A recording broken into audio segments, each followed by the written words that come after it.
보조국사 진울스님의 수심결, 마음 닦는 비결에 대해 함께 공부하는 도산입니다. 반갑습니다. 오늘은 수심결 제2장, 제발 마음 밖에서 구하지 말라는 것에 대해 살펴보겠습니다. 본문 내용이 짧으니까 본문 내용 한번 전체적으로 천천히 제가 읽어드리겠습니다. 안타깝구나.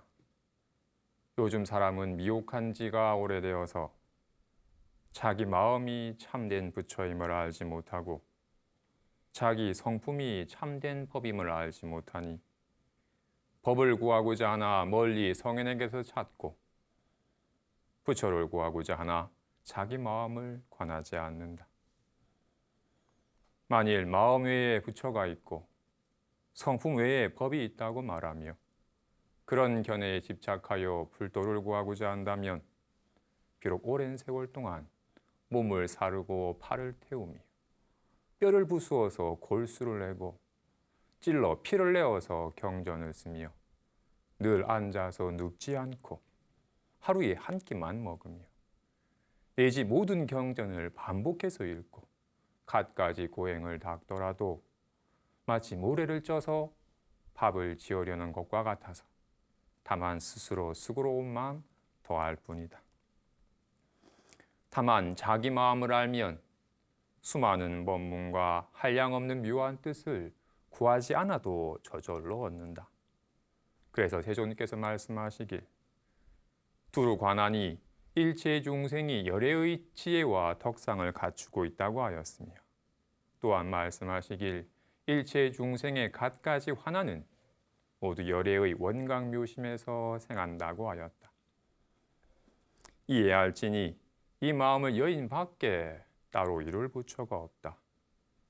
과거의 모든 부처님은 다만 이 마음을 밝힌 분이며 현재의 모든 성현도 역시 이 마음을 닦는 분이며 미래에 수학하는 사람들도 이와 같은 법에 의지할 것이니 원컨대 수도하는 사람들은 제발 마음 밖에서 구하지 말라. 마음의 성품은 물들미 없어서 본래 스스로 원만 이루어졌으니 다만 허망한 반연심을 여의면 곧 여여한 부처이다 하고 설하십니다. 마음 공부하는 사람은 괴롭지 않고 정말 안심한 삶을 살고자 하는 이라면 마음에서 해결해야 될 것이지 마음 밖에서 구해서는 안 된다라고 얘기하십니다. 스님이 예전에 2박 3일간 집단 상담이라는 것에 참여한 적이 있었어요. 2박 3일간 한 7, 8명이 모여서 서로에 대한 삶의 얘기들을 나누는 장이었어요. 이틀째 되니까 이제 서로에 대한 속 얘기를 하다 보니까 서로 마음이 교류가 되어서 평소에 말 못했던 내면에 있는 얘기까지도 나누게 되었어요. 이런저런 아픔의 얘기들을 나누었어요. 거기 참석하신 분들은 다양한 직군의 사람들이었어요. 대학 교수, 대학원생, 병원에 근무하는 이 등등 다양한 직군의 사람이었었는데 이런저런 속 얘기를 나누다 보니까 다들 공통적으로 느끼는 게 하나 있었어요. 마음 한구석이 왠지 모르게 허전하고 외롭다는 거였어. 이 허전한 마음을 조금 채우려고 해도 이 허전한 마음이 잘 채워지질 않는데 문득 외로운데 이 외로움을 떨쳐버리려고 해도 외로움이 떨쳐지지 않아서 삶이 조금 괴롭대. 거기에 참석한 분들만 얘기가 아닙니다. 그죠?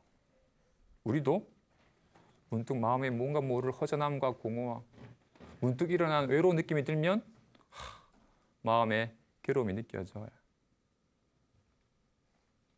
예전에 국민적인 사랑을 받던 한 여배우가 무릎팍 도사라는 TV 프로에 출연해서 고민 상담을 털어놨어요. 너무 외로워요. 이 외로움 때문에 괴로워요. 어떻게 하면 이 외로움 때문에 괴롭지 않을 수 있죠라고 고민을 털어놓은 거였어요. 그녀가 얘기하기를 바쁜 스케줄로 인해서 방송 스케줄로 바쁘게 지내다가 집으로 돌아와서 혼자 있는 방에서 훅 잠이 들었다가 문득 새벽녘에 한 2, 3시에 문득 깼을 때 이 큰 방 안에 자기 혼자 덩그러니 있다는 느낌이 들면 갑자기 뭔가 모르는 고독감과 외로움이 확 밀려 나와가지고 끔찍하게 괴롭대. 그 느낌이 너무나도 싫대. 그래서 혼자 있지 않으려고 늘 애를 쓰면서 방송 일도 더 많이, 더 일정도 많이 잡아가지고 방송 일 바쁘게 했어요. 게다가 일요일이면 그가 믿는 신앙의 장소에 가서 신앙생활도 열심히 했지만 함께 있을 때는 그 불안함과 편안함을, 외로움을 안 느꼈지만 정작 아무도 없는 혼자 있을 때면 갑자기 뭔가 모르고 고독감과 외로움이 확 밀려나가지고 끔찍하게 괴롭대. 그 느낌이 너무나도 싫대. 그래서 이 문제를 해결하고자 고민 상담을 하는 거였어요. 그녀는 그 프로에 출연한 이후 몇 개월이 지나서 난 너무 외로워, 외톨이야. 너무나도 이 외로워하는 메모를 남긴 채 스스로 목숨을 끊었어요. 남들이 보기에는 정말로 남부럽지 않을 듯한 삶을 살 것 같은데, 도리어 남들이 부러워할 만한 삶을 살 것 같은데 정작 그의 내면엔 이 허전함과 외로움 때문에 괴로워하는 이들이 많아요. 많은 걸 가지고 있는데도 내면이 뭔가 외롭고 허전해서 이 공허함 때문에 괴로워하는 이들이 많아요. 우리도 그렇습니다. 그죠? 어떻게 하면 이 마음의 문제를 해결할 수 있을까요? 여기에 대해 부처님께서는 이 마음의 문제를 해결하는 법에 대해서 부처님께서 능엄경에 말씀하시기를, 중생들은 참 마음이 문득 망상을 생하면 그 망상에 집착하여 참 마음은 잊어버리고 그 망상을 자기 마음이라고 착각한다. 이와 같이 중생들은 참 마음은 잊어버리고 망상만을 쓰기 때문에 비록 종일토록 애써 노력하건만 스스로 깨닫지 못하고 늘 망상에 사로잡혀 괴로워한다고 말합니다. 참 마음이 문득 망상을 생한다. 문득 지금 이렇게 참 마음이라 이름한 지금 이렇게 마음이 있으니까 문득 외로워 라는 허망한 모양을 훅 놔두면 외로워라는 모양을 확 집착해가지고 지금 외로워라는 모양을 나타냈지만 전혀 외로움에 물들지 않는 이 마음은 잊어버리고 외로워라는 마음이 자기 마음인 줄 알아가지고 여기 확 사로잡혀서 괴로워져. 지금 빨리 이 외로운 마음이 사라지고 이제 편안한 마음의 상태가 되려고 막 애를 써요. 이와 같이 중생은 참 마음은 잊어버린 채 망상만을 쓰기 때문에 아무 문제 없음을 깨닫지 못하고 늘 망상에 사로잡혀 괴로워하는 것이라고 합니다. 지난 시간에 이런 참 마음과 마음 상태는 마치 금과 금장신구와 같다. 그리고는 좀 리얼하게 마음과 마음 상태는 마치 손과 손 모양과 같다. 마치 마음이 있으니까 외로워라는 느낌이 훅 나타나는 것처럼 지금 이렇게 손이 있으니까 사진 찍을게 하면 친구가 떠나면 잘 가 하고 다양한 모양이 나타납니다. 그죠? 손이 있으니까 이런 모양이 나타나는 거예요. 그죠?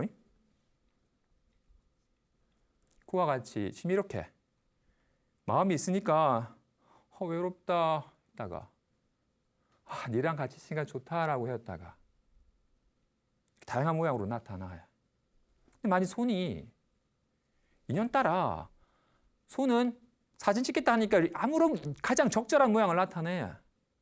친구가 떠나면 잘 가라고 적절한 모양을 나타내요. 화가 나면 아이씨 적절한 모양이. 사랑하는 이를 만나면 사랑해라고. 누가 잘못하면 에라고 이렇게 가장 상황에 맞는 적절한 모양을 놔두어요. 상황 따라 이런 모양을 놔두면 손에 문제가 생기고 손이 이런 모양이 되어야지 좋아지나요? 아니에요. 손은 인연따라 온갖 상황에 맞는 리얼한 모양을 놔둘 뿐 어떤 모양에도 물들임이 없어요. 이러면 손이 둥그레져 버리고 이러면 손이 뾰족해져 버리나요? 인연따라 둥근 모양과 뾰족한 모양과 넓적한 모양을 놔두지만 어떤 모양에도 걸림이 없듯이 손이 이렇게 아무런 걸림 없는 자기 자신은 잊어버린 채 잠깐 나타난 모양이 자기인 줄 알며 내가 좋아졌다. 내가 이상해졌다. 내가 빨리 좋아지고 싶어라고 늘 애를 쓰는 식의 모양에 휘둘리는 식의 삶을 살아요. 자기 자신은 잊어버리고 허망한 모양을 진짜인 줄 알아가지고 좋아진 양 나빠진 양 착각한 것처럼 지금 이렇게 마음이 있으니까 너무 외롭다라는 모양으로 나타나지만 같이 있으니까 니라 인생이 너무 좋다라고 모양이 나타나지만 상황에 맞추어서 가장 적절한 마음 상태가 나타나요. 친구 어떠라니까 잘 가라고 나타나고 욕을 하면 아이씨라고 나타나요. 상황에 맞는 가장 적절한 마음이에요. 어떤 마음 상태가 되면 좋고 어떤 마음 상태가 되면 나빠지는 게 아닙니다. 이제 편안하다고 하면 좋아졌다고 여기고 요즘 너무 불안해라고 여기면 나빠졌다고 여기는 중생은 이렇게 참 마음은 아무런 모양이 없지만 온갖 모양으로 놔두고 온갖 모양으로 나타나지만 어떤 모양에도 걸림없는 참 마음은 잊어버리고 잠깐 나타난 마음 상태를 답답해라는 마음 상태를 자기 마음이라 여겨가지고 괜히 허망한 모양에 휘둘리는 삶을 사는 거야. 손이 자유로워지는 길은 이렇게 되는 게 아니라 이렇게 되어도 문제없음을 깨닫는 길이에요. 어떤 모양이 되어도 인연따라 리얼하게 상황이 가장 적절한 모양을 놔두지만 특별하게 좋아진 것도 아니고 나빠진 것도 아님을 알아서 어떤 모양에도 걸림없는 길이 손이 자유로워지는 길이듯이 마음이 자유로워지는 길은 요즘 너무 편안하다가 되는 게 아니라 요즘 답답해라고 되어도 아무 문제 없음을 알아서 인연따라 온갖 마음 상태가 되지만 아무 문제 없음을 아는 것이 마음이 자유로워지는 길입니다. 본문에서 이릅니다. 안타깝구나. 요즘 사람은 미혹한 지가 오래되어서 자기 마음이 참된 부처임을 알지 못하고 자기 성품이 참된 법임을 알지 못하니 법을 구하고자 하되 멀리 성인에게서 찾고 부처를 구하고자 하나 자기 마음을 관하지 않는다고 해요. 불법을 얻고자 한다면 자기 마음을 깨달아야 해요. 예전에 대주해라고 하는 수자가 마조 도일선사에게 찾아가서 예배를 드렸어요. 마조 도일선사는 당대 최고의 눈밝은 선지식이며 깨달은 부처로 칭송받는 분이었으니까 그분께 불법을 구하러 간 거였어요. 그분께 가서 인사를 드리자 마조께서 어디서 왔는가? 제가 월주 대운사에서 왔습니다. 아니 거기서 여기까지는 무엇하러 왔는가? 제가 화상께 불법을 구하러 왔습니다. 아니 자기 보물창고는 돌아보지 않고 이리 밖으로 찾아 헤매서 무엇하려 하는가? 나에겐 한 물건도 없는데 무슨 불법을 구한다는 말인가? 라는 말에 대주회가 뭔가 느끼는 바가 있어가지고 자리에 일어나서 다시 한번 꾹벅 절을 절하며 스님께 여쭈었어요. 무엇이 저 자신의 보물창고입니까? 그렇게 묻는 그것이 그대의 보물창고지. 여기엔 모든 것이 다 갖춰져 있고 사용이 자제한데 어찌 이는 돌아보지 않고 자꾸 밖으로 헤매는가? 하는 말이 몰록 깨우침이 있었어요. 자기 마음 깨닫는 겁니다. 불교는. 우리 자기 마음은 바로 깨닫지 못하고 잠깐 나타난 마음 상태가 자기인 줄 알아가지고 요즘 불안해 죽겠습니다. 좀 편안했으면 좋겠습니다라고 늘 허망한 모양을 의지하여 모양에 휘둘리는 삶을 살고 있으니까 오직 자유로워지는 길은 모든 마음 상태는 화나와 같아도 실체가 없는 것이며 진실은 이 마음이 진실임을 알아서 어떤 마음 상태가 되어도 걸림없는 삶을 사는 것이 진정으로 자유로워지는 길입니다. 이에 대해 법화경에서는 장자궁자에 비유하여 얘기를 합니다. 부잣집 아들이 어렸을 때 집을 나갔다가 그만 길을 잃어가지고 집을 찾아 헤맨다는 거지. 저 먼 마을로 가다 보니 떠돌이가 되어가지고 집 없는 거지처럼 정말 고달픈 생활을 보내요. 이 마을 저 마을 날품팔이를 하면서 아주 고된 삶을 살아요. 어디 가면 좀 먹을 걸 잘 주나, 어디 가면 좀 추위에 떨지 않고 잘 수 있을까라고 고생하다가 우연찮게 일을 찾아 헤매다가 우연찮게 자기 집에 오게 되었고, 하지만 자신은 이 비천한 거지라고 여기니까 대궐 같은 집이 자기 집이라고 생각도 못하고, 우리 아버지는 한 번에 알아보고 얘를 데려오려 하였으나 아유 왜 내 같은 사람은 저기 잡아가지라고 두려워하고, 어쩔 수 없이 아버지가 이 애에게 점차 허드렛 일을, 마구간에 똥을 치우고 마장에 지저분한 쓰레기를 치우는 등등의 고된 일을부터 시작시키면서 싹을 점차 주면서 점차 아이를 성장하게 하다가 나중에 애가 스스로를 비천한 자라 여기던 잘못된 믿음이 훅 사라지자 네가 본래 나의 아들이다 라는 사실을 일깨워 준 것과 같다고 비유합니다. 장자, 궁자는 비유고, 이 비유는 궁자인 줄 알았던 그의 본래 면목은 뭐였어요? 장자였어요. 모든 것을 다 갖추고 있는, 조금도 부족함이 없는 장자였어요. 그런데 자기 자신의 본래 모습은 잊어버리고 자신이 가난한 자, 열심히 애를 써야지 겨우 먹고 살 수 있는 가난한 자라고 여겼어요. 그러다가 아버지가 바르게 입금을 통해서 내가 애써 노력해야만 겨우 먹고 살 수 있는 가난한 자가 아니라 본래 모든 걸 다 갖추고 있는 이 장자였구나 사실을 깨우치게 한 겁니다. 그죠? 그렇다? 중생이 이와 같이, 사실은 중생은 이와 같이 마음인데 이렇게 모든 걸 다 갖추고 있고 아무런 걸림이 없는 이 마음이건만, 이 자기 자신 본래 몸목은 잊어버리고 이거 좀 답답해졌어. 어떻게 하면 답답함을 떨쳐버리고 편안해질 수 있을까? 라고 여기 이렇게 잠깐 나타난 생각을 자기 자신이라고 여기니까 나는 좋은 인연을 만나야지 편안해지고 나쁜 인연 만나면 금방 불안해져.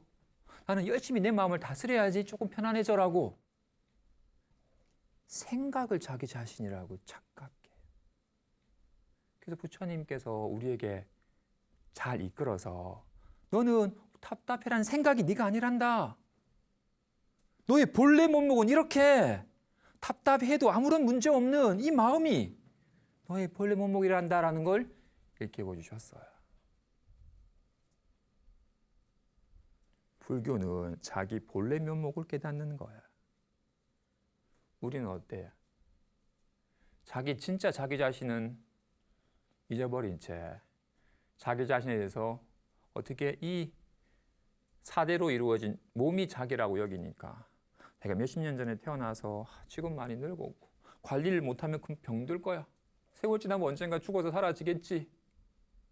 자기 자신이 이렇게 생로병사하는 존재인 양 여기고, 좋은 사람을 만나야지 하하 좋다 하고 있고, 싫은 사람 만나면 짜증나라고 금방 나는 상황 따라서 늘 이렇게 좋았다가 나빴다가 늘 희노애락과 늘 근심 걱정해서 쉴 날이 없는 존재인 양 여겨야. 어떻게? 이렇게 몸과 생각을 자기라고 여기니까 자기 자신에 대해서 관리를 못하면 큰일 나는 양, 곧 무너질 것이니까 늘 관리를 잘해야 되는 것이냐. 정말로 몸이 자기 자신이고 이 기분이 자기 자신이라면 늘 애를 써야 돼. 관리 못하면 금방 찢어져 버리고 곧 무너져 버릴 거니까. 이 편안한 느낌이 관리 못하면 금방 답답해져 버리니까. 이렇게 몸과 기분이 자신이라면 늘 애써 해야지만 겨우 크게 괴롭지 않은 정도의 삶을 살 수 있어요. 하지만 몸과 이런 기분이 자기 자신이 아니라 이게 지금 마음이라고 이름한 이게 이게 자기 자신인지를 훅 깨달으면 이건 생겨나거나 늙거나 무너지질 않아요. 인연따라고 답답해라고 하지만 답답은 전혀 물들음이 없어.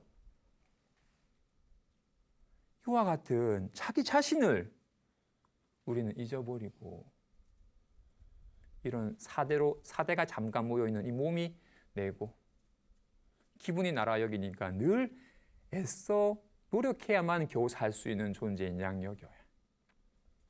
그러다 부처님께서 가르쳐 보임을 통해서 사대 육신과 이 변하는 기분이 내가 아니라 이게 나구나라는 걸 훅 깨닫는 겁니다.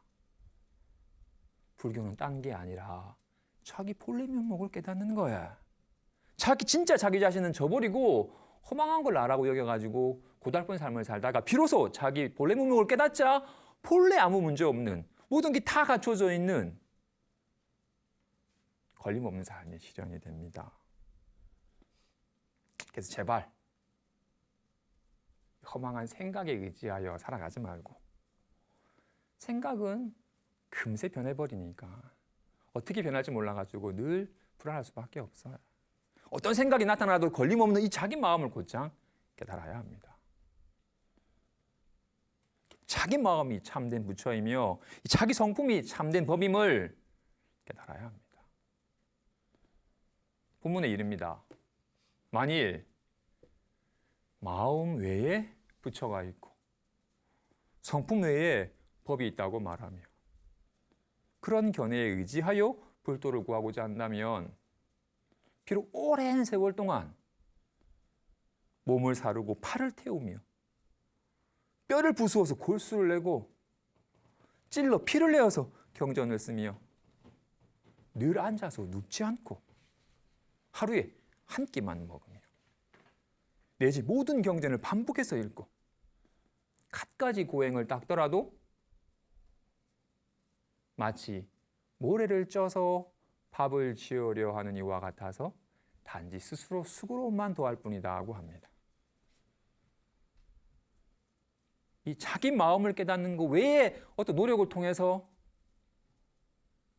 안심한 길을 가려고 하는 것은 잘못된 노력이라고 얘기를 합니다. 어떤 이가 제게 묻습니다. 스님, 저는 정말 아무런 근심 걱정 없이 참 안심하고 살고 싶습니다.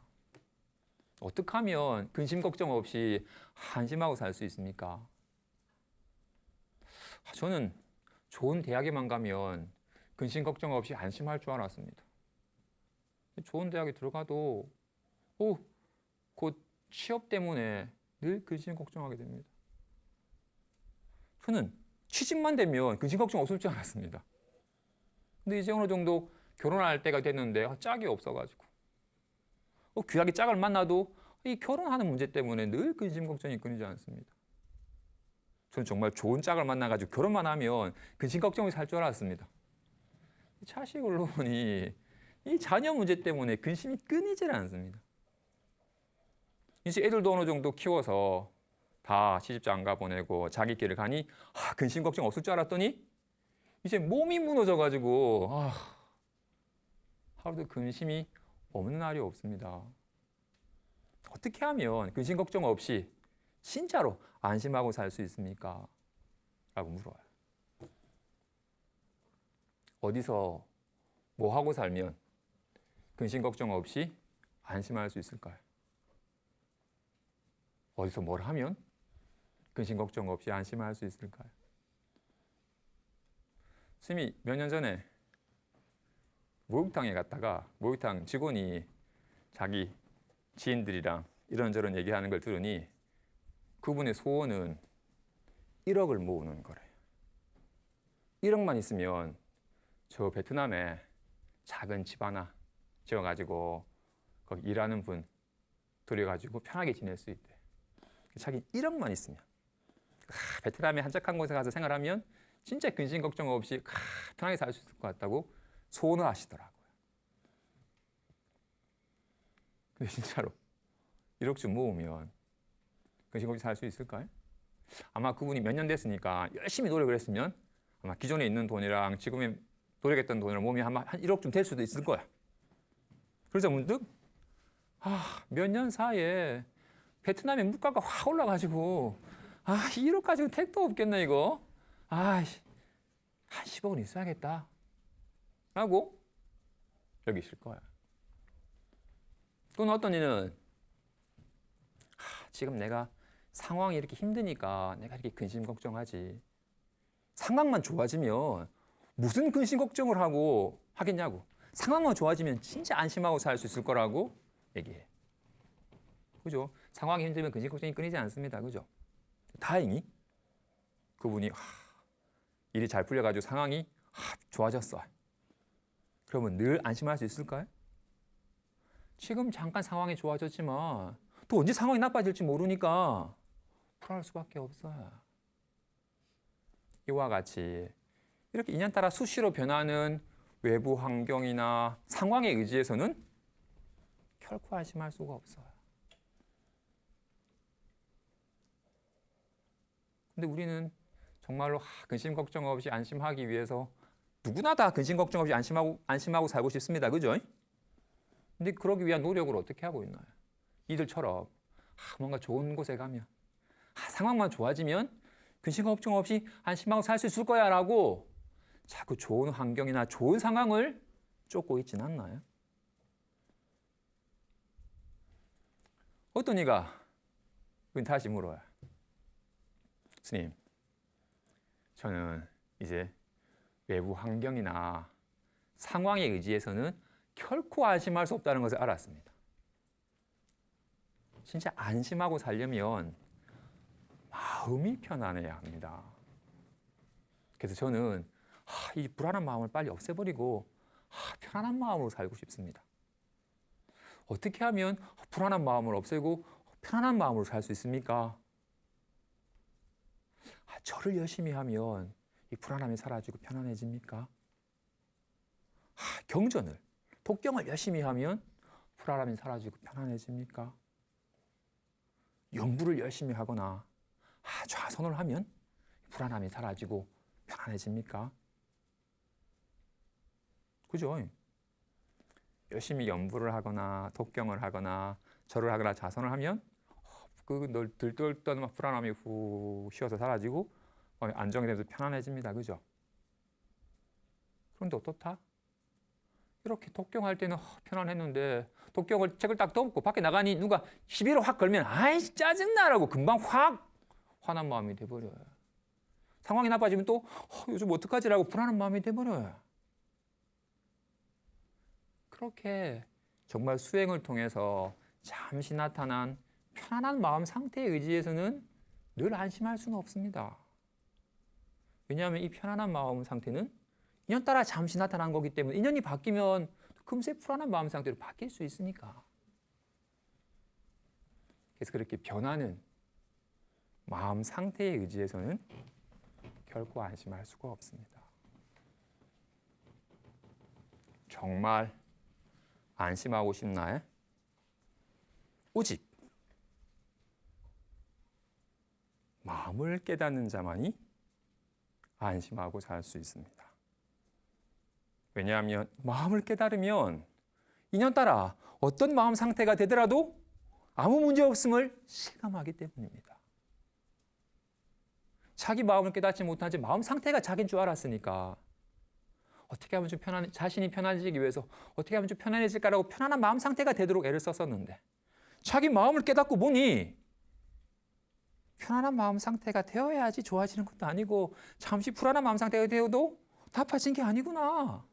온갖 모양을 놔두지만 아무 문제가 없네라는 게 확 실감이 되기 때문에 오직 마음 깨닫는 이만이 비로소 안심하고 살 수 있습니다.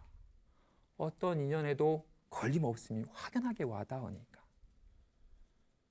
근데 만일 이와 같이 본래 갖추고 있는 이 자기 마음을 깨닫는 것 외에 만일 좋은 환경이나 좋은 상황에 의지하여 안심하려 하거나 어떻게 수행을 통해서 편안한 마음 상태가 되는 것으로서 안심하려 한다면 마치 모래를 쪄서 밥을 지으려 하는 이와 같아서 다만 스스로 수고로움만 더할 뿐이다.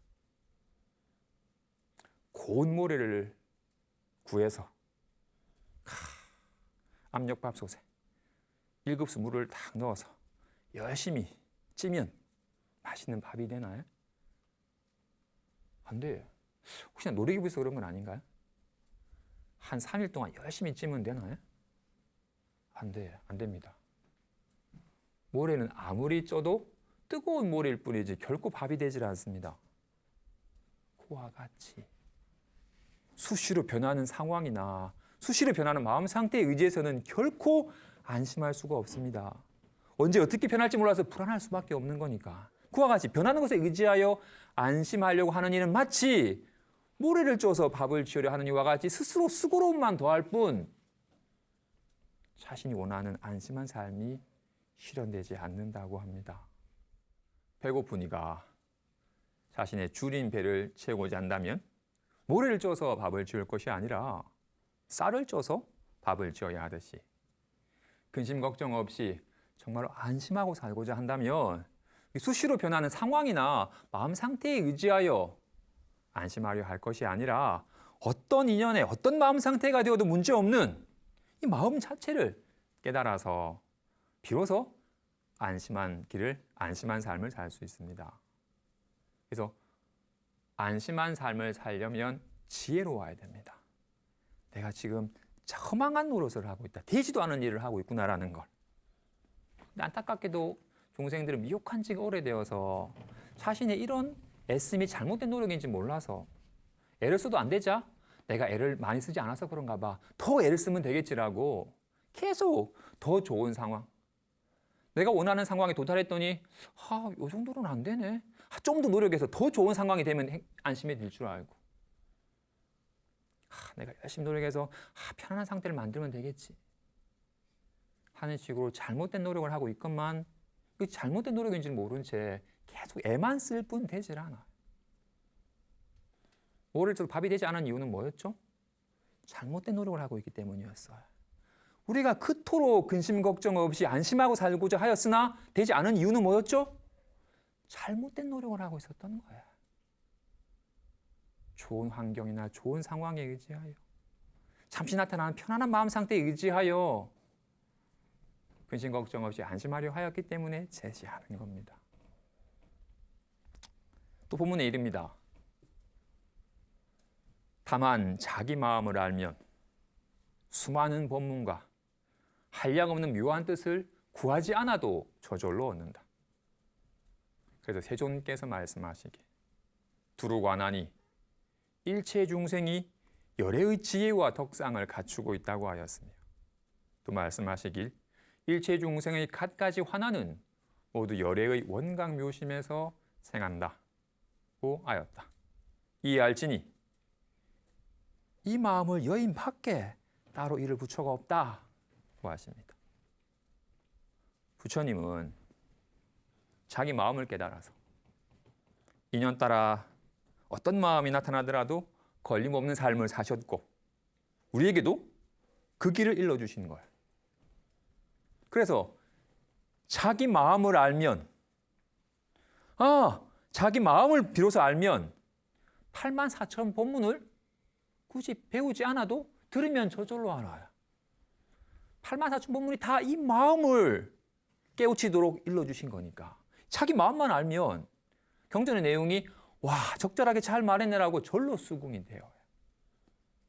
마치 서울에 가본 사람은 굳이 서울 안내서를 보지 않아도 저절로 알아요.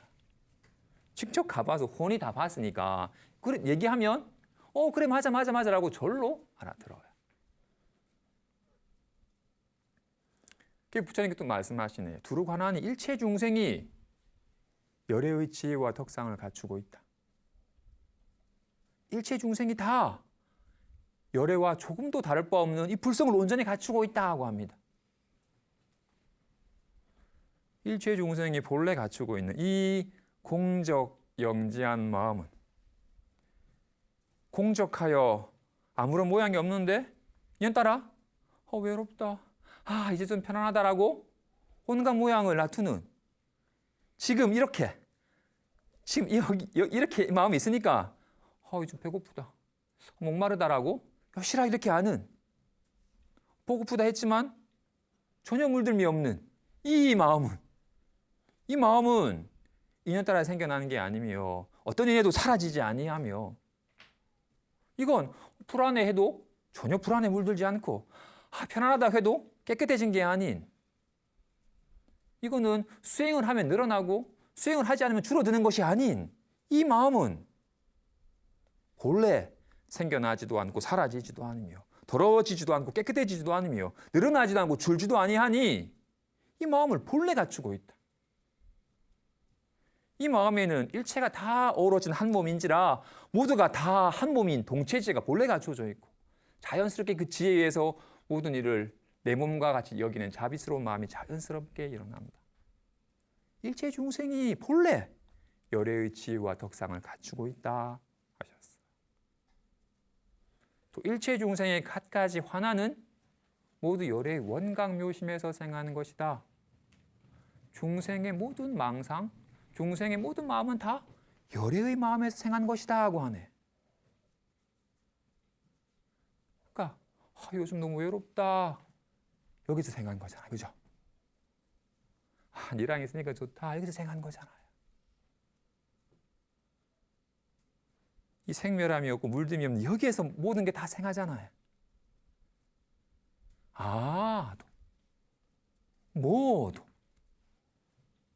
마바냐 바라밀도 다 여기서 생하잖아요. 그래서 마음이 생하면 갖가지 법이 생하고 마음이 사라지면 갖가지 법이 사라진다고 합니다. 불안함도 편안함도 즐거움도 괴로움도 온갖 기분도 온갖 생각도 다 여기에서 생하는 것이에요. 그래서 마치 이 모양은 어디서 생하는 거야? 손에서 생한 겁니다. 그죠? 여기에서. 얘가 온갖 모양이 나타나는 거, 모양으로 나타나는 겁니다. 그죠? 온갖 모양으로 이렇게 나타나는 거예요. 무엇이? 지금 실제하는, 지금 손이라고 이름한 실제하는 이게 인연따라 온갖 모양으로 나타나는 겁니다. 그지? 이렇게 와 같이 지금 이렇게 실제하는 이게 답답해로 나타나는 거라고요. 이제 좀 살 것 같다라고 나타나는 거라고. 손을 깨달으려면 이런 모양을 없애버리고 손을 깨닫는 게 아닙니다. 그죠? 어디서 깨닫나요? 여기에서 깨닫는 거예요. 이런 모양에서 손을 깨닫는 게, 이런 모양에서만 손을 깨닫는 게 아니죠. 어떤 모양에서도 손을 깨달을 수 있어야 그와 같이 중생의 갖가지 환화, 중생의 갖가지 마음이 다 이 불성의 나툼이라고. 답답해를 없애버리고 참 마음을 깨닫는 게 아닙니다. 답답해라고 나타나고 있는 거니까요. 답답해라는 것에서 모양에만 머물지 아니하면 이 마음인지라. 이런 모양을 없애고 손을 깨닫는 게 아니듯이 답답해라는 모양을 없애고 마음을 깨닫는 게 아닙니다.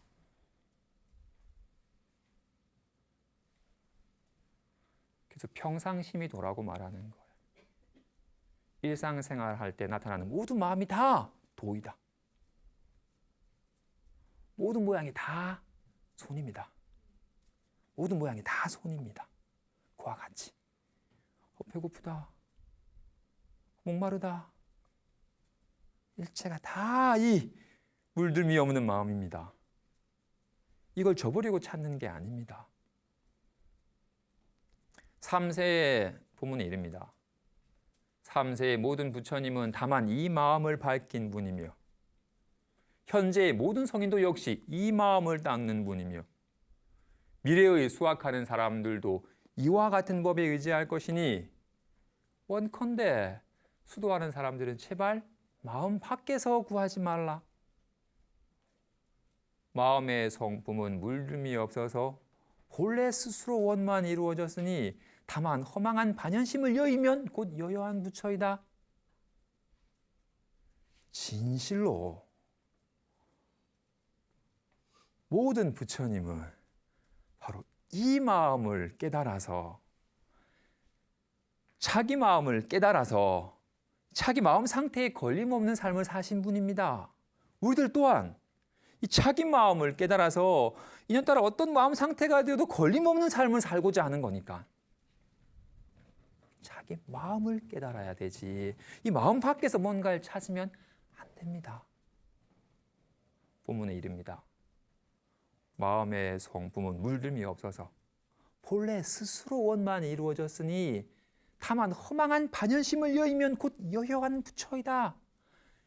이 마음은 물들미 없어서 본래 스스로 원만이 이루어져 있다. 이 마음은 빨간 걸 본다고 해서 빨가진 게 아니고 파란 게 본다고 파래진 게 아니듯이 이 마음은 답답해진다고 답빠진 게 아니고 편안해졌다 해서 편안해진 게 아닙니다. 온갖 모양으로 나타나지만 어떤 모양에도 물들미 없습니다. 다만 허망한 반연심을 여이면 곧 여여한 부처이다. 다만 허망한 모양을 여이면 여여한 손입니다. 어떤 모양에도 걸림없는 여여한 손입니다. 손은 본래 어떤 모양에도 물들거나 걸림이 없는 여여한 손이듯이 마음은 본래 어떤 마음 상태에도 물들거나 걸림이 없는 본래 여여한 마음입니다. 단지 허망한 반연심만, 잠깐 반야에 나타난 허망한 마음 상태만 여이면, 모양만 여이면 그 여여한 마음입니다. 이와 같이 본래 갖추고 있는 어떤 인연에도 물듦이 없는 자기 마음을 깨달아서 인연 따라 어떤 마음 상태가 되더라도 걸림없는 여여한 삶을 사시기 바랍니다. 감사합니다. 성불하십시오.